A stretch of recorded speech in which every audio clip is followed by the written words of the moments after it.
প্ৰিয় মোৰ কাব্যপ্ৰেমী বন্ধুসকল, আজিৰ মোৰ কবিতাৰ শিৰোনাম প্ৰিয়তমা। তোমাৰ ধুবুৰীৰ মৃদু খোজৰ প্ৰতিধ্বনিত কোমল শৰীৰৰ আৱেগময় শিহৰণ, তোমাৰ মুখৰ লাজুকী হাঁহিৰ পৰশত, তোমাৰ হাতৰ লাহি আঙুলিৰ স্পৰ্শত হৃদয়ৰ এক অনন্য অনুভূতি, প্ৰেম নদীৰ অজস্ৰ জোৱাৰ। প্ৰিয়তমা, তোমাৰ মাধুৰিমাৰ কেঁচা শোভাই প্ৰিয় মোৰ অমল কবিতাৰ শব্দ।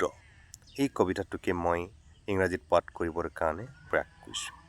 Darling, in the echo of the gentle footsteps of your feet, the emotional shiverings of the soft body, there is a shy smile on your face at the touch of your thumb. It is a unique feeling of the heart. There are many waves of the rivers of love. Beloved, the raw beauty of your sweetness, my favorite is the sounds of my pure poetry. Thank you.